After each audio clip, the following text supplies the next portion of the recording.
वेदाहं समतीतानि वर्तमानानि च अर्जुन भविष्याणि च भूतानि मां तु वेद न कश्चन।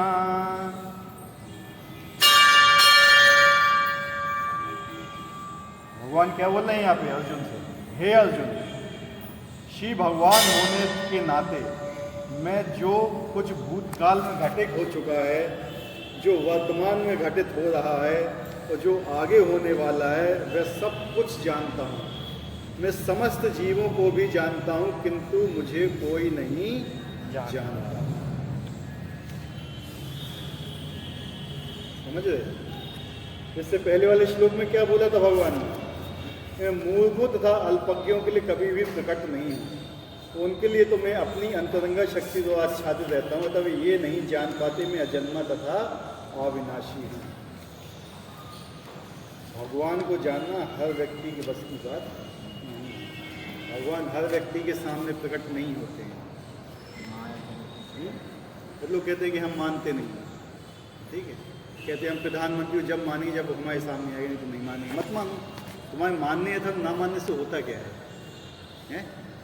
कोई फर्क पड़ता है? तो कहते हो हम नहीं मानते भगवान को, तो उसमें भगवान को तो कोई फर्क पड़ा? फर्क किस पे पड़ेगा? खुद पे हैं? खुद पे पड़ेगा ना। उसी वजह से भगवान क्या बोलते हैं कि जो भी घटित हो चुका है, जो हो रहा है और जो आगे होने वाला है, वो सब कुछ जानते हैं भगवान। तुम्हारे मन में अभी जो संकल्प आ रहा है वो भी भगवान जानते हैं। तो आगे तुम्हारे मन में क्या इच्छाएं आने वाली वो भी जानते हैं। तुम्हारी इच्छाएं आ चुकी थी वो भी वो जानते हैं। सब कुछ जानते हैं। भगवान कहते हैं मैं सब कुछ जानता हूँ लेकिन कोई मुझे नहीं जानता। भगवान का एक नाम क्या है? अनंत। क्या है? अनंत। किस लिए उनका नाम पड़ा अनंत? क्योंकि उन्हें कोई नहीं जान सकता है। अगर अनंत को जान लिया तो फिर वो अनंत नहीं रह जाएगा। समझे बात को? Yes no? कल शाम को 6:25 पर तुम्हारे मन में क्या विचार आया था? बताइए मुझे। मालूम किसी को? है? भगवान को मालूम है तुम्हारे अंदर क्या विचार आया था? वही बता रहे हैं। तो उन्हें सब कुछ मालूम है, इसलिए उन्हें अर्जुन से क्या बोला था कि आज से 12,000 करोड़ साल पहले जो मैंने ज्ञान सूर्यदेव विवस्वान को दिया था वही मैं तुम्हें आज भी प्रदान करूँगा। उनको मालूम है। क्यों मालूम है पता है? सब जानते हैं। वो सब जानते हैं। वो हमारे हर जन्मों के बारे में जानते हैं। वो आगे आने वाले हर जन्म के बारे में भी वो जानते हैं। सब कुछ जानते हैं। उन्हें ये भी पता है कि हम कब भगवत धाम पहुँचेंगे, वो ये भी जानते हैं। फिर हम नहीं जानते। हम तो 1 घंटे बाद की स्थिति भी नहीं जानते, 1 दिन बाद की स्थिति भी हम नहीं जानते कि आगे क्या होने वाला है।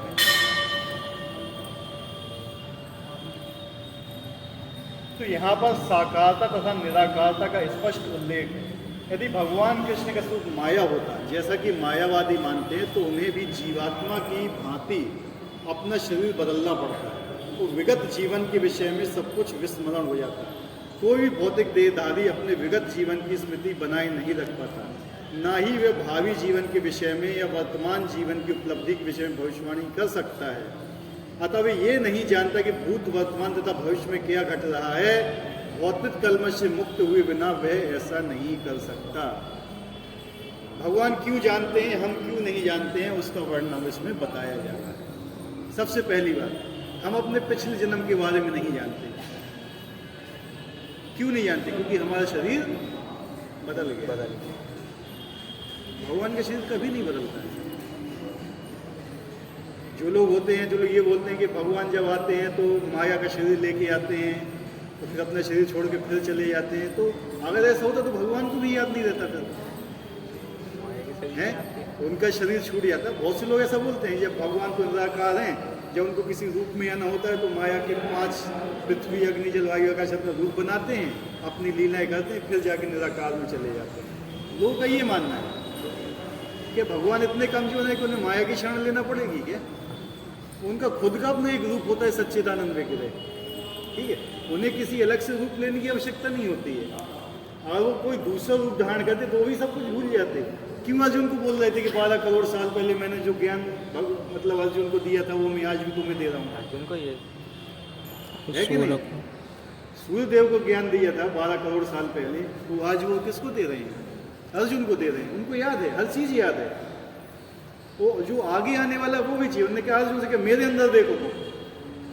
उनने देखा कि सब कुछ उनके मुंह में प्रवेश हो रहा है। भीष्म, पितामह, द्रोणाचार्य सब कुछ खत्म हो गए हैं, कर्ण सब गले पड़े हैं। भगवान ने बोला कि मैं इनको मार चुका हूँ, बस तुम्हें एक्टिंग करना है इनको मारने की, बस मैं तुम्हें यश देना चाहता हूँ। भगवान के लिए कोई बड़ी बात नहीं थी इन लोगों को मारना। उनको तो आने की भी जरूरत नहीं थी महाभारत के युद्ध को समाप्त करने के लिए। हैं? 18 दिन में कंप्लीट हुआ ना युद्ध को। क्यों हुआ? क्यों? भगवान अर्जुन जान नहीं, ऐसा नहीं है कि क्यों हो सकता था या क्यों नहीं हो सकता था। हुआ इसके लिए कुछ रीज़न है। ऐसे बहुत से कारण बताए जाते हैं। ऐसे ही बताए जाते हैं कि भगवद गीता में 18 अध्याय हैं, 18 पुराण हैं, 18 दिन युद्ध चला, 18 ही भागवत के अध्याय हैं, सब चीज़ ये सब बताई जाती है। लेकिन इसका कोई ऐसा बिल्कुल हमारे आचार्य ने तो सब कुछ नहीं बताया अभी तक कि 18 ही दिन क्यों चला, ऐसा नहीं है। तो बहुत से लोग तो ये बताते हैं कि संजय बैठे रहते जैसा वहाँ हो रहा है वैसे ही बताते थे, ऐसा नहीं था। वह संजय भी युद्ध में शामिल थे, वो भी युद्ध लड़ते थे, पता? संजय युद्ध लड़ते थे। तो वहाँ पे कैसे आया था? वही तो बता रहे ना कि टीवी ने तुम्हारा दिमाग घुमा दिया है, इसलिए कहते हैं शास्त्र पढ़िए। उनको वरदान था कि जो कुछ भी हो रहा है वो सब कुछ जान सकते हैं। उनको व्यासदेव जी ने क्या दिया हुआ था? वरदान दिया था कि जो सबके मन में भी चल रहा है वो जान सकते थे। वो युद्ध भी कर रहे थे। उनको एक वरदान भी दिया गया था कि युद्ध में किसी भी उससे शस्त्र तुम्हारी हत्या नहीं हो सकती है। जब 10वें दिन भीष्म पितामह की शरशैया हुई तो दोनों जगह से युद्ध रुक गया, क्योंकि वो दोनों के पूजनीय थे। उस समय संजय युद्ध भूमि छोड़ के धृतराष्ट्र को सारा समाचार देने गए थे। तब उसने वहां के पूछा था कि मेरे तथा पांडु के पुत्रों ने क्या किया। तब उसने पूरा बताया था वहां पे 10 दिन तक का। ऐसा नहीं कि उसी दिन से वो बैठा हुआ है बताता जा रहा है वो ऐसा नहीं था, ठीक है। वो अंत में जब वो फंस गया था, संजय मरने वाला था, वो मारने वाले थे, तो व्यासदेव स्वयं प्रकट हुए। उन्होंने कहा नहीं इसको छोड़ दो, इसको मैंने वरदान दिया हुआ है, छोड़ दिया था। तो बहुत सी चीज़ें जो टीवी में बताई जाती हैं ना, अधूरी बताई जाती हैं। और बहुत से लोग जो अपना मानसिक कल्पना लगाते हैं कि इतना ही ऐसा क्यों हुआ, इतना ही ऐसा क्यों हुआ, उन सब के पीछे कोई लॉजिक नहीं, जब तक कोई भी चीज़ शास्त्र में ना दी गई हो। शास्त्र में हर चीज़ बताई गई है, क्यों हो रहा है, कैसे हो रहा है, हर चीज़ शास्त्र में लिखी है। अगर कोई भी चीज़ शास्त्र के विरुद्ध जाती है तो शास्त्र का अपमान होता है, समझ रहे? जो चौथा नाम अपराध है, क्या है? शास्त्र का खंडन करना। शास्त्र, अगर जो चीज़ शास्त्र में लिखी हुई या तो आप उसको मानो नहीं है, या फिर ये कहो कि नहीं ऐसा है, हमारी मानसिक कल्पना से ही है। हमें किसी की मानसिक कल्पना पे नहीं चलना है, हमें वो मानना है जो शास्त्र में लिखा हुआ है, वही सत्य है। उसके अलावा कौन क्या कह रहा है, कौन क्या नहीं कह रहा है, उससे हमें मतलब नहीं है। कहने के लिए तो आजकल 700-800 प्रकार की भगवद गीता निकली हुई है। हम क्यों इसको मानते हैं? क्योंकि यथारूप जैसा है वैसा बताया गया है। लोगों ने तो जाने कितनी भगवद गीता छाप दी, अपनी मानसिक कल्पना से छाप दी बहुतों ने। तो ऐसा नहीं है, ऐसा है, ऐसा नहीं। उन्होंने माइंड के ऊपर छाप दी, किसी ने इसके ऊपर छाप दी, किसी ने उसके ऊपर छाप दी। लेकिन किसी से भक्त नहीं बनता है। तो जब तक वो प्रभुपाद जी की लिखी हुई भगवद गीता को नहीं पढ़ेगा ना, भक्त नहीं बन सकता है। देखो कितने लोग भक्त बन रहे हैं इसको अंदर, विदेशों से कितने आ रहे हैं, हजारों की संख्या में ठीक है। बाजार में भी मिलती है भगवद गीता, उठा के पढ़ो। कोई भक्त बन रहा है? नहीं बन रहा है। भगवान बन रहे हैं, लेकिन ये बात सही है, भगवान बन रहे हैं, भक्त नहीं बन रहे हैं। लेकिन जब भगवान आते हैं ना तो स्वयं भक्त का रूप धारण करके आते हैं। जब भगवान स्वयं भक्त बन के आते हैं सेवा करने के लिए, लेकिन जो मनुष्य जो किसी लायक भी नहीं है वो भगवान बनना चाहता है, ये फर्क पड़ जाता है बस। तो भगवान क्या है यहाँ बताना चाहते हैं कि भगवान का शरीर हमारे जैसा नहीं है जो लोग समझते हैं। और भगवान का शरीर हमारी तरह होता तो वो भी भूल जाते, क्योंकि शरीर चला गया, शरीर की सारी स्मृतियाँ चली जाएंगी, तो भगवान को कैसे याद रहेगा? लेकिन इसी श्लोक में ये बताया जा रहा है कि भगवान को पहले का भी याद है, अभी जो चल रहा है वो भी, जो आगे आने वाला सब कुछ उनको मालूम है, उनसे कुछ भी छिपा नहीं। सामान्य मनुष्यों से भिन्न भगवान कृष्ण स्पष्ट कहते हैं कि वे ये भली भांति जानते हैं कि भूतकाल में क्या घटा, वर्तमान में क्या हो रहा है, भविष्य में क्या होने वाला है। लेकिन सामान्य मनुष्य ऐसा नहीं जानते। जो हमारे जैसे मनुष्य ऐसा नहीं जानते हैं कि आगे क्या होने वाला है। भूतकाल का हमें कुछ, हमने पूछा था कल 6:25 में क्या विचार आया था तुम्हारे, नहीं है याद किसी को? याद है किसी को? नहीं। तो समझ लो कि हमारी स्थिति क्या है। तो हम टक्कर किसको देते हैं? भगवान को। किसको टक्कर दे रहे हैं? भगवान को टक्कर दे रहे हैं। चतुर्थ अध्याय में हम देख चुके हैं कि लाखों वर्षों पूर्व उन्होंने सूर्यदेव भगवान को जो उपदेश दिया था वे उन्हें स्मरण है। कृष्ण प्रत्येक जीव को जानते हैं क्योंकि वे सबों के हृदय में परमात्मा के रूप में स्थित हैं। सारे जीवों को जानते हैं। जितनी योनियों से तुम आ चुके हो, भगवान हर योनि के बारे में तुम्हारी जानते हैं। उनको ये भी मालूम है कि उस समय तुमने कौन सा कर्म किया था जिसके लिए तुम ये भुगत रहे हो। उन्हें कोई ध्यान लगाने की आवश्यकता नहीं पड़ती किसी चीज़ के लिए। तो तुरंत बता देंगे कि तुमने उस योनि में ये अपराध किया था, इसलिए तुम्हें ये शरीर मिला हुआ है, इसको भोगो। हाँ, तो उनको कोई सोचने की जरूरत नहीं पड़ी। लेकिन और भी जो है, जैसे ब्रह्मा जी हो गए, शिव जी हो गए, या कोई महान महान ऋषि हो गए, वो सब क्या होता है, उन सबको ध्यान लगाना पड़ता है ज़रा सोचने के लिए। एक लोमश ऋषि हैं, लोमश ऋषि हैं, उनका जो मतलब एक बाल गिरता है शरीर का, तो ब्रह्मा की आयु समाप्त हो जाती है। इतनी बड़ी उनकी आयु है, लोमश ऋषि बोलते हैं उनको। उनके शरीर का एक बाल गिरा तो ब्रह्मा की आयु खत्म। ब्रह्मा की आयु कितनी है जानते हो ना? 100 दिन, मतलब 100 दिन बहुत ज़्यादा है। अपने में तो खत्म हो हम जाए लोग तो समझ भी नहीं पाएंगे। तो उनके सामने लाखों ब्रह्मा धराशायी हुए। उनको भी ध्यान लगाना पड़ रहा है किसी के बारे में जानने के लिए। भगवान को ध्यान लगाने की जरूरत नहीं होती है। और भगवान सबके हृदय में परमात्मा के रूप में स्थित है, सबके हृदय में। हमने बताए थे आपको परमात्मा कौन होता है, बताया था? मालूम किसी को? जो सबके हृदय में विराजमान, हृदय में तो विराजमान तो मैं ही बता रहा हूं। परमात्मा के रूप में, मतलब सब भूल जाते हो तुम लोग हैं। किंतु अल्प ज्ञानी प्रत्येक जीव के हृदय में परमात्मा के रूप में स्थित होने तथा श्री भगवान के रूप में उपस्थित रहने के कारण श्री कृष्ण को परम पुरुष के रूप में नहीं जान पाते, भले ही वे निर्विशेष ब्रह्म को क्यों ना समझ लेते हैं। कोई भी व्यक्ति कृष्ण को बहुत आसानी से नहीं समझ पाता। उसको ब्रह्म ज्ञान भी हो जाए, उसको परमात्मा का ज्ञान भी हो जाए, लेकिन भगवान का ज्ञान इतनी आसानी से नहीं हो सकता। ब्रह्म, परमात्मा और भगवान, ये तीनों अलग अलग चीज़ें हैं। भगवान अलग है, ब्रह्म अलग है, परमात्मा अलग है। भगवान कृष्ण कौन है? भगवान क्या बोला गया है कृष्ण जी के बारे में?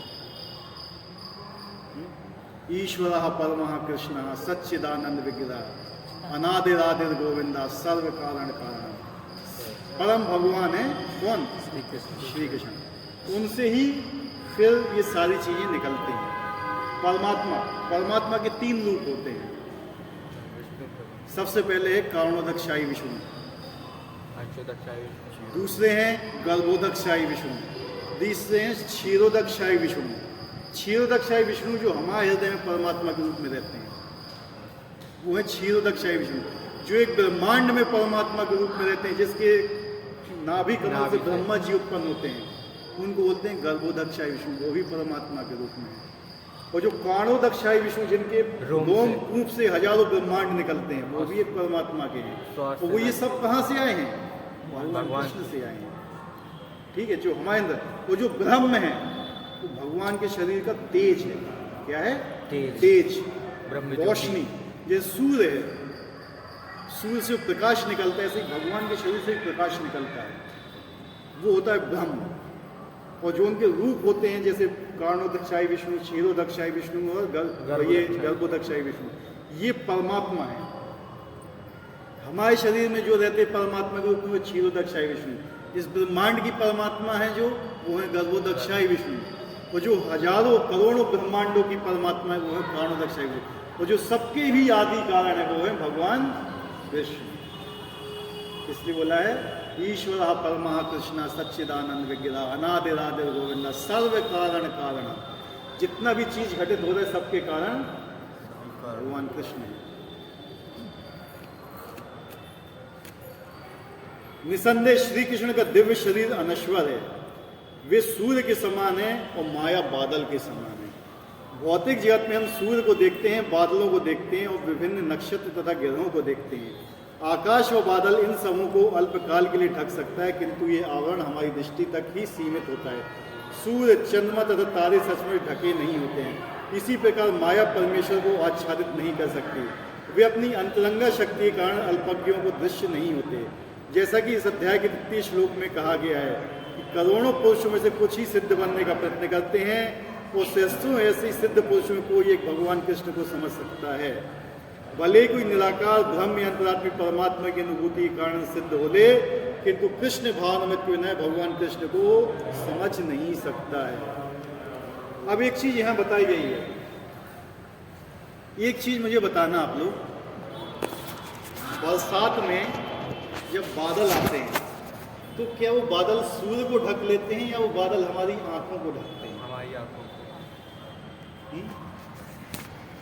क्या होता है? हमारी आंखों को ढकते हैं। हमारी आंखों को हैं? तो हम लोग क्या कहते हैं? सूर्य को ढक लिया। सूर्य को ढक लिए। नहीं, सूर्य को कभी नहीं ढक सकते हैं बादल, बादल में इतनी शक्ति नहीं है। इसी प्रकार से माया, माया कहाँ से उत्पन्न हुई? बादल कहाँ से उत्पन्न होते हैं? बादल पानी। बादल का उत्पन्न होने का स्रोत क्या है? पानी। पानी से होते हैं। मतलब पानी से भाप बन के जाते हैं। भाप कैसे बनती है? भाप जब सूर्य का प्रकाश। सूर्य से। तो मेन चीज क्या हुई? सूर्य से ही बादल उत्पन्न हुआ। वो बादल उठा, उसी ने सूर्य को ढक लिया है। इसी प्रकार जो माया होती है ना, वही भगवान से ही उत्पन्न होती है, लेकिन वो भगवान को नहीं ढक सकती है। समझे बात को? वो भगवान को नहीं ढक सकती। वास्तव में क्या है ना, उसने हमारी आंखों को ढका हुआ है। इसी प्रकार जो माया है ना, वो भगवान को नहीं ढक सकती, लेकिन हमारी आंखों को ढक देती है। वो जब उसका आवरण छा जाता है हमारे ऊपर माया का, तब हम भगवान को नहीं देख पाते। ठीक है, समझे ना बात को? जब माया ने हमारे आवरण को ढक लिया, तब हम भगवान, जैसे ही बादल अलग होते हैं सूर्य दिखने लगता है। तो इसलिए जब आप एरोप्लेन से ऊपर जाते हो, समझना बात को, जब एरोप्लेन से ऊपर जाते हो, वो जब बादलों को चीरता हुआ एरोप्लेन ऊपर जाता है, वहाँ प्रकाश दिखता है, तो बादल नीचे दिखता है। इसलिए जब तुम अपनी साधना करके इतना ऊपर उठोगे, इतना ऊपर उठोगे, माया से ऊपर उठ जाओगे, तो भगवान के दर्शन होंगे।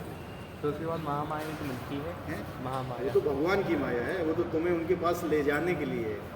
ठीक है, वो अपना काम भगवान के लिए है, वो अपना काम भगवान के लिए करवाती है। माया भी होती है, दो महामाया है, ठीक है, योग माया है, सब कुछ है, लेकिन एक है, एक माया आपको भगवान से अलग ले जाती है, एक माया आपको भगवान के समीप लेके आती है। ठीक है, जो भगवान की योग माया है बहुत पावरफुल है। महामाया किसको बोलते हैं? दुर्गा जी को। दुर्गा जी को। तो योग माया कौन है? योग माया सुभद्रा माँ। सुभद्रा माँ। सुभद्रा जी को बोल सकते हैं योग माया। तो ये सब चीजें आई कहाँ से हैं? भगवान से। भगवान से आई तो भगवान से, लेकिन उसका एक सीरीज है ना। हाँ, ये आई राधा रानी से, ये राधा रानी से उत्पन्न हुई। सारी लक्ष्मियाँ, दुर्गा जी, ये सब, तो राधा रानी भी भगवान से ही आई है। ठीक है, राधा रानी का पौरुष रूप बताते हैं कृष्ण। ठीक है, वो सब अलग अलग सिद्धांत हैं। ठीक है, तो तृतीय अध्याय में बताया गया था कि हजारों लोग सिद्ध बनने का प्रयास करते हैं। भगवान को कौन जान सकता है? हजारों लोग सिद्ध बनने का प्रयास करते हैं। उन हजारों में से कोई एक भगवान को समझ पाता है, तो कोई पूरा नहीं समझ पाता है, कुछ पार्ट ही समझ पाता है, उतनी समझ ले। इसलिए कहते हैं ना कि अपनी शक्ति से कोई भगवान को नहीं जान सकता, तब भगवान उसको ना जनाना चाहे। तो हम क्या सोचते कि हम अपनी तपस्या के बल पर भगवान को जान लेंगे, हम अपनी भक्ति के बल पर भगवान को नहीं, कभी नहीं जान सकते। इसलिए कहते हैं कि भगवान को जानने के लिए सबसे पहले आपको कृपा की आवश्यकता पड़ती है, भक्ति में आने के लिए। अपनी शक्ति से आप भक्ति को भी नहीं छू सकते। भक्ति बहुत आगे की चीज़ है। भगवान, भक्ति और भक्त का कभी विनाश नहीं होता है। ये काल से परे की चीज़ें होती हैं, काल का अधिकार नहीं होता इनके ऊपर।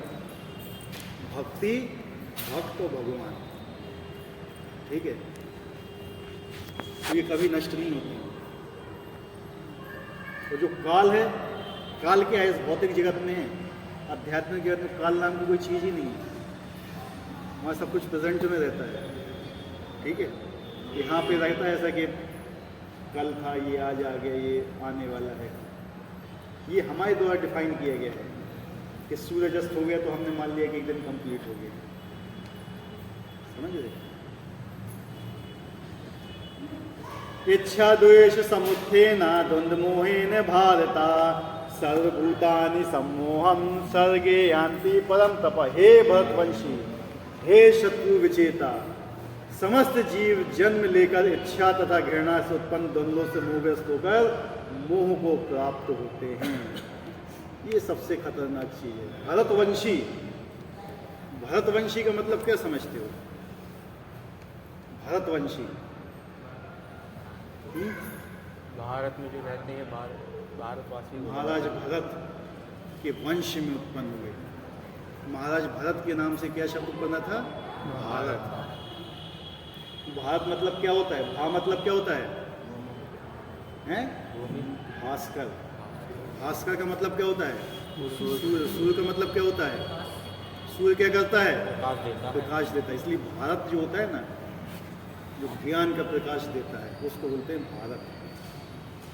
हम उसको इंडिया बोलने लगे हैं। अब भारत नाम हो गया। हमारा काम है पूरे संसार को प्रकाश देना ज्ञान का, उसको बोलते हैं भारत। मतलब ज्ञान देने में रत है वो भारत। और भगवान ने अर्जुन को भरतवंशी क्या बोला है? क्योंकि भरत के महाराज जो भरत थे, उनके वंश में उत्पन्न हुए थे भगवान, जिनके नाम से भारत पड़ा हुआ है। सबसे पहले भारत का नाम क्या था? जम्बूद्वीप। जम्बूद्वीप में भारत खंड है, जम्बूद्वीप था। उसके बाद का नाम बदले, इलावत वर्ष आया, ठीक है।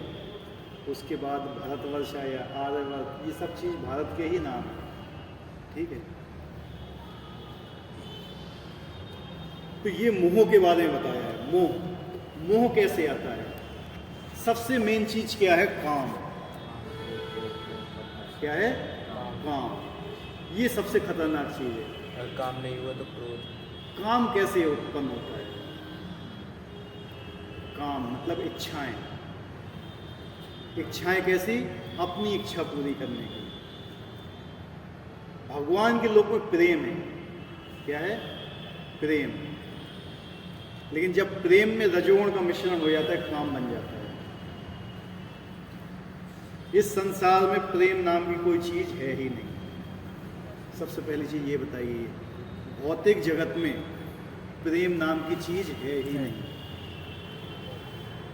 समझ रहे? सब क्या है? अपने स्वार्थ के लिए सब कुछ करना चाहता है, उसको बोलते हैं काम। मुझे ये मिल जाए, मुझे वो मिल जाए। लेकिन अपनी तुष्टि के लिए जो भी काम किया जाता है उसको काम बोलते हैं। जो भगवान की तुष्टि के लिए जाता है उसको प्रेम बोला जाता है। अगर आप भगवान से प्रेम करना चाहते हो तो भगवान की इच्छा के अनुसार कार्य कीजिए, तब वो प्रेम कहलाएगा। आजकल हम भगवान को ही अपने लिए यूज करते हैं। शब्द समझ रहे मेरा? यूज कर रहे हैं भगवान को अपनी भौतिक इच्छाओं की पूर्ति के लिए। भगवान मुझे ये दे दो, भगवान मुझे ये दे दो, भगवान मुझे वो दे दो, भगवान मुझे ये कर दो, भगवान को बना लिया नौकर। समझे बात को? लेकिन ये हम भूले कि भगवान हमारे स्वामी हैं, वास्तव में हम उनके नौकर हैं। लोग जितने भी मंदिर आते हैं, कितने लोग भगवान को देने के लिए आते हैं? कितने आते हैं भगवान को देने के लिए? कोई नहीं, सब मांगने आते हैं। ये मांगना भी अच्छा है, ऐसे नहीं कहे कि मांगना खराब है, लेकिन उससे ऊंची स्थिति है जो भगवान को कुछ देना चाहते हैं। देना कोई नहीं चाहता है, ये चीज मेरी है। भगवान में जब भोग लगना होगा ना, घर में जो फल सड़ने वाला होगा ना, हकीकत बता दें हम, वो ला के चढ़ाया जाएगा। जो हवन में घी लगना होगा ना, तो बाजार में पूजा सबसे सस्ता घी कौन सा है? पूजा वालों घी दे दो हमें। कौन सा? पूजा वाला घी। क्यों? हमें प्रेम नहीं है भगवान से। हम यज्ञ किस लिए कर रहे हैं? अपने स्वार्थ के लिए, खाना पूर्ति, भगवान की प्रसन्नता के लिए नहीं कर रहे हैं। ये प्रेम नहीं होता है, लेकिन लोग इसी में फंसे हुए हैं। हमेशा एक चीज देख लेना, जो भी भगवान के लिए अर्पित किया जाता है ना, वो बाजार से सबसे सस्ती चीज आती है, और जो हमें अपने लिए यूज करना होता है, देख लेना एक बार, अपने अंदर ट्राई करो कि आप वास्तव में ऐसा करते हैं। भगवान को भोग लगेगा तो मिश्री रख दी जाएगी 4 टुकड़े, और वो ठीक है, और जो हमें भोग लगना होगा वो 56 प्रकार का, ठीक है। लेकिन अगर भगवान को 56 प्रकार का भोग लगाया जाए तो वो प्रेम कहलाता है, ठीक है। और भगवान जो हमें छोड़ देते हैं वो हमें लेना चाहिए। भगवान थोड़ी ये कहते कि भैया तो हमें चढ़ा दो, मैं सब खा जाऊंगा। अरे खा गए तो सच्ची बड़ी बात क्या है हमारे लिए फिर भी वो छोड़ देते हैं, ठीक है। भगवान तो एसेंस लेते हैं, भाव लेते हैं उसको, और जब ऊंची स्थिति में पहुंचते तो भगवान खाते हैं। श्री सनातन गोस्वामी से भगवान बोलते थे कि तुम गकनियाँ बना के खिलाते हो, मेरे गले में फंसती हैं। सनातन गोस्वामी जो हमारे आचार्य हैं, वो भगवान के नाम में इतने रत रहते थे कि भिक्षा मांगने जाते थे, भिक्षा मांग कुछ आटा लेके आते थे, जमुना के पानी से दूध लिया, वो आग जलाई और टिक्कड़ बनाए, आग में रखे, वही भगवान को भोग लगाते। ना तो उसमें नमक डालते थे ना घी लगाते थे। भगवान उनसे बोलते थे, अभी हम जाएंगे परसों उनके मंदिर में, मदन मोहन जी के मंदिर में, भगवान उनसे बोलते थे, क्या तुम कैसे टिक्कड़ जी हमें खिलाते हो, गले में फंसते हैं। कहे देखो तुम्हें मेरे साथ रहना है ना, तो यही खाना पड़ेगा। भगवान से बोलो मैं तो मेरे साथ रहना, तो ये आज तुम कह रहे कि इसमें नमक डाल दो, कल कहो इसमें घी लगा दो, परसों कहो ये ले आओ, मेरे बस का नहीं है। मैं भगवान के नाम जाप करने में, तुम्हें कहीं जाना है जाओ, अपनी व्यवस्था तुम खुद करो। उन्होंने कहा ठीक है मैं अपनी व्यवस्था कर लूँगा तो ऐसे थे हमारे आचार्य, ठीक है। सीखो उनसे कि मतलब भगवान का जो नाम होता है ना, भगवान से ही बड़ा होता है। कहते हैं ना कि पतंग को वश में करने के लिए किस चीज़ की जरूरत होती है? धागे की। जब तक धागा तुम्हारे हाथ में है ना, तब तक पतंग वश में है। जब तक नाम तुम्हारी जिह्वा पे चल रहा है ना, भगवान भाग नहीं सकते। नाम अलग, भगवान गए, हाथ से धागा छूटा और पतंग गई। समझ रहे बात को? तो काम बताए हमारी इच्छाएं, अगर इच्छा पूरी हो जाती है तो क्या होता है? क्रोध, इच्छा पूरी हो जाती है, लोभ आता है, लोभ। और इच्छा पूरी नहीं होती है तो क्या आता है? क्रोध आता है। आता है ऐसे कि नहीं होता है? तुमने कोई इच्छा की, अपने लिए इच्छा की, क्रोध तभी आता है जब तुम्हारी इच्छा पूरी नहीं होती। तुम्हारी कोई सी भी इच्छा है, XYZ कोई भी इच्छा है, अगर वो पूरी नहीं होगी तब तुम्हें क्रोध आएगा, अन्यथा क्रोध नहीं आएगा। समझिए बात को? और अगर इच्छा पूरी हो गई तो लोभ आएगा। आज हमारी नौकरी लगी, 10,000 रुपये महीने मिलते हैं, ठीक है, DA बढ़ गया, फिर और बढ़ जाना चाहिए था, महंगाई भत्ता और बढ़ जाना चाहिए था, लोभ आ रहा है, और पैसा कम हो गया तो सरकार ने पैसा काट लिया, हमारे क्रोध आ गया, ठीक है। इसलिए अगर आपको कभी भी लाइफ में क्रोध आता है तो समझ लेना कि आप अभी प्रेम के लेवल पर नहीं, आप अपने भोग के लिए कुछ करना चाहते थे, इसलिए आपको क्रोध आ रहा है। हर व्यक्ति वो क्रोधी होता है जो अपने लिए कुछ करना चाहता है, लेकिन कुछ क्रोध सात्विक भी होता है। ऐसा नहीं कि सब क्रोध तमोगुणी। कुछ लोग भगवान के लिए क्रोध करते हैं। अर्जुन ने क्रोध किया था, नहीं किया था अर्जुन ने क्रोध? नहीं तो कैसे इतने लोगों को मारता? हनुमान जी ने भी क्रोध किया था, नहीं तो कैसे लंका में आग लगा था? लेकिन उन्होंने क्रोध किस लिए किया था? भगवान की इच्छा के लिए। भगवान की प्रसन्नता के लिए क्रोध किया। तो हम क्रोध अपनी प्रसन्नता के लिए करते हैं। तो अगर आप भगवान की प्रसन्नता के लिए क्रोध करोगे तो वो प्रेम कहलाएगा, समझ रहे? और अपनी प्रसन्नता के लिए क्रोध करोगे तो वो काम कहलाएगा, काम से उत्पन्न। वो प्रेम से उत्पन्न है और ये काम से उत्पन्न है। दोनों चीजें देखने में तो एक सी लगती हैं, लेकिन बहुत अंतर होता है। ये भक्ति की डेफिनेशन होती है कि कौन सी चीज़ हम अपने लिए कर रहे हैं, कौन सी चीज़ हम भगवान। अगर हम हर चीज़ अपने लिए कर रहे हैं तो कहलाता है भोग। क्या? भोग। और वो हर चीज़ जो हम भगवान के लिए कर रहे हैं वो कहलाती है भक्ति। Simple definition. तो जीव की स्वाभाविक स्थिति शुद्ध ज्ञान रूप परमेश्वर की अधीनता है। मोहवश जब मनुष्य इस शुद्ध ज्ञान से दूर हो जाता है तो माया के वशीभूत हो जाता है और भगवान को नहीं समझ पाता। तो क्या बताए, हमारी वास्तविक स्थिति क्या है कि हम भगवान के सेवक हैं। लेकिन जब हम ये चीज भूल जाते हैं कि हम भगवान के सेवक हैं, तब माया हमें पकड़ती है। जो भी व्यक्ति यहाँ पे उपस्थित हैं, जो भी यहाँ पे आए हैं, हम हैं या कोई भी है, सब ये भूल चुके हैं कि हम भगवान के सेवक हैं, इसलिए यहाँ आया। ठीक है, माया इसलिए पकड़ती है। हमारी वास्तविक स्थिति है कि हम भगवान के सेवक हैं, हमारा काम है भगवान की सेवा करना है। जब हम ये भूल जाते हैं कि हम भगवान की सेवा नहीं करेंगे, हमें अपनी सेवा करवाना है, तो भगवान कहते हैं कि जाओ जहाँ तुम्हें जाना। ठीक है, तो फिर माया हमें पकड़ती, आओ मैं तुम्हारी सेवा करते ही होगी। ठीक है, अब माया सेवा करा रही है, के सेवा करेगी। आप अभी भी सेवा कर रहे हो कि नहीं कर रहे हो? श्रवण। कोई भी क्षण ऐसा नहीं रहता जिस समय आप सेवा नहीं करते हो, किसी न किसी की। कोई माता पिता की सेवा करता है, कोई माता पिता बच्चे की सेवा करता है, कोई पति पत्नी की सेवा करता है, कोई पत्नी पति की सेवा करता है, कोई अपने स्वामी की सेवा करता है, कोई अपने सेवक की सेवा करता है। कहीं ना कहीं कोई सेवा कर ही रहा है। हमारे प्रधानमंत्री भी सेवा ही कर रहे हैं, हम भी सेवा ही कर रहे हैं। या तो फिर हजारों लोगों की सेवा करो या फिर सीधे भगवान की सेवा करो। कौन सी पसंद है? एक की सेवा करो। एक की सेवा करो, है कि नहीं? जब एक की सेवा नहीं करते हैं तो हजारों की सेवा करना पड़ेगी। अब ये तुम्हारे ऊपर है, तुम एक की सेवा करना चाहते हो, हजारों की सेवा करना चाहते हो। देख लो यहाँ पे आके, इस दुनिया में दुख है, भगवान बता चुके हैं क्या है। दुख आ लिया। अगर आप मिर्ची के ढेर में चीनी ढूंढने जाओगे तो क्या बोलेगा आदमी? पागल, मूर्ख बोलेगा ना, हाँ या नहीं? हाँ। एक मिर्ची का ढेर है, तुम उसको कुछ ढूंढ रहे, तो एक दूसरा आदमी आया, भैया क्या ढूंढ रहे? क्या हम भैया शक्कर ढूंढ रहे हैं, तो क्या कहेगा? मूर्ख सबसे बड़ा। जब भगवान ने बोला है कि ये जो भौतिक जगत है दुखालयम, दुख है इसमें, इसके अलावा कुछ है ही नहीं, तो हम इसमें क्या ढूंढ रहे हैं? सुख। कोई ऐसा व्यक्ति है जो सुख नहीं ढूंढ रहा हो, क्या बोला जाएगा उसको? समझ लो। अब तो जिस दिन तुम्हें ये पता चल जाए कि यहाँ दुख के अलावा कुछ है ही नहीं, हाँ अगर दुख कुछ कम हो गया तो हम उसको सुख मान बैठते हैं। समझ रहे?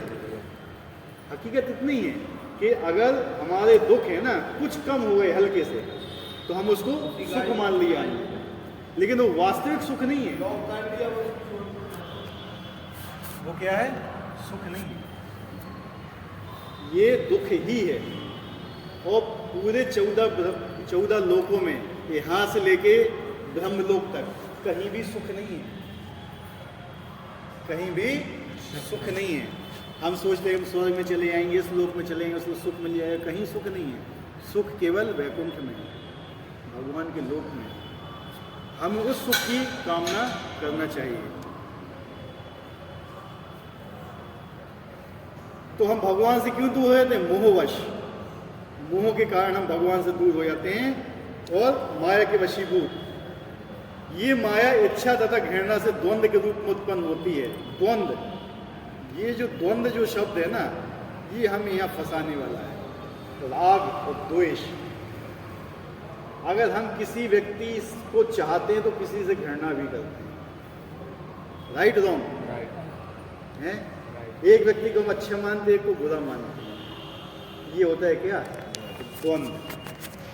इसी को द्वंद्व बोला जाता है। तो हमें इस द्वंद्व से बचना है। माया इच्छा तथा घृणा के द्वंद्व से प्रकट होती है।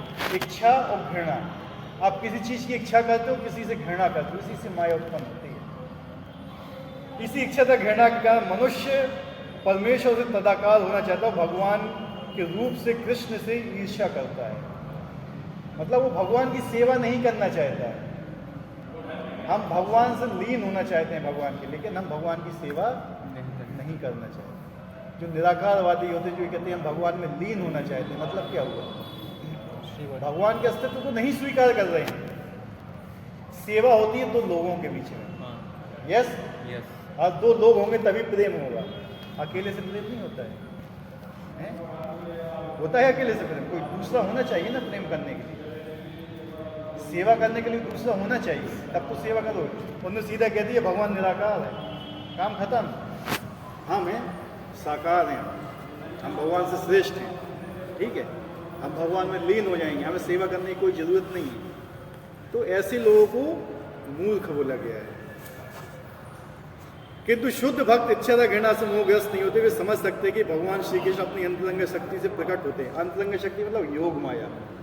भगवान का भी एक रूप है, सच्चिदानंद विग्रह। सत, चित्त और आनंद, तीन चीजों से मिलकर बनता है। सत्य हमेशा, जो सत्य है, जो सत्य था, चित्त जिसमें चेतना है, आनंद, आनंद का सागर है। इसका एक विग्रह रूप है, सच्चिदानंद विग्रह। हमने क्या बोला? ईश्वर परमा कृष्ण सच्चिदानंद विग्रह, अनादिरादिर गोविंदा, सर्व कारण कारण। सच्चिदानंद है वो, हमारे पंच तत्व से मिलकर नहीं बना है उनका शरीर, ठीक है, उनका शरीर अलग है। हमारा भी शरीर सच्चिदानंद विग्रह है, लेकिन हम फंस गए हैं इस भौतिक शरीर में आगे। भगवान नहीं फंसते हैं। अगर भगवान फंस जाएंगे तो भगवान कैसे? फिर तो माया श्रेष्ठ हो जाएगी ना। अगर भगवान यहाँ के फंस गए तो फिर माया श्रेष्ठ हो गई। लेकिन भगवान कहते हैं कि माया तो मेरे अंडर में काम करती है, तो माया के अंडर में कैसे हो सकते हैं भगवान? कभी नहीं। लेकिन हम जो अपनी इच्छा की पूर्ति करने के लिए आते हैं, हम भी सच्चिदानंद विग्रह हैं। हम अपना स्वरूप भूल चुके हैं। जब हमने अपना स्वरूप भूला तो हम अपनी शक्तियाँ भी खो चुके हैं। शक्ति जब हमने खो दी तो हम माया के अंडर में फंस गए। तो माया हमें नचा रही है। क्या है? नचा रही है, हम नाच रहे हैं। इसलिए कहते हैं कि जो भगवान के सामने नाचता है, माया के सामने नहीं नाचता है। आजकल कितने लोग भगवान के सामने नाचते हैं, माया के सामने तो सब नाचते हैं। वे ये सोचते हैं कि भगवान भौतिक अपरा शक्तियों द्वारा उत्पन्न होते हैं, यही उनका दुर्भाग्य है। ऐसे मोहग्रस्त व्यक्ति मान अपमान, सुख दुख, स्त्री पुरुष, अच्छा बुरा, आनंद पीड़ा जैसे द्वंद्वों में यही सोचते थे, यह मेरी पत्नी है, यह मेरा घर है, मैं इस घर का स्वामी हूँ, मैं स्त्री का पति हूँ। ये ही मोह के द्वंद्व हैं। मतलब मैं और मेरा, मैं कौन हूँ और मेरा कौन है, ये है द्वंद्व। द्वंद्व की परिभाषा नहीं जानता हैं? द्वंद्व वही तो समझा रहे हैं अभी हर चीज। मैं कौन हूँ और मेरा कौन है, यही द्वंद्व है। अगर आप ये जानते हो कि मैं भगवान का सनातन अंश हूँ और भगवान मेरे स्वामी हैं, ये वास्तविक आपकी पहचान है। लेकिन इसके बाद फिर भूल जाते हैं। इसके बाद क्या होता है? ये मेरा पति है, ये मेरी पत्नी है, ये मेरा है, ये घर मेरा है, ये पैसा मेरा है, फलाना मेरा है। तो ये फंस गए आप द्वंद्व में। ये मेरा और तेरा का वादा, लेकिन वो तुम्हारा है कैसे? सब चीज़ें भगवान के द्वारा है कैसे हो तुम्हारे?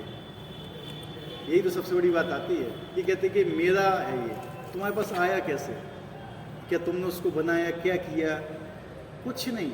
वो कितने दिन तुम्हारे साथ रहेगा?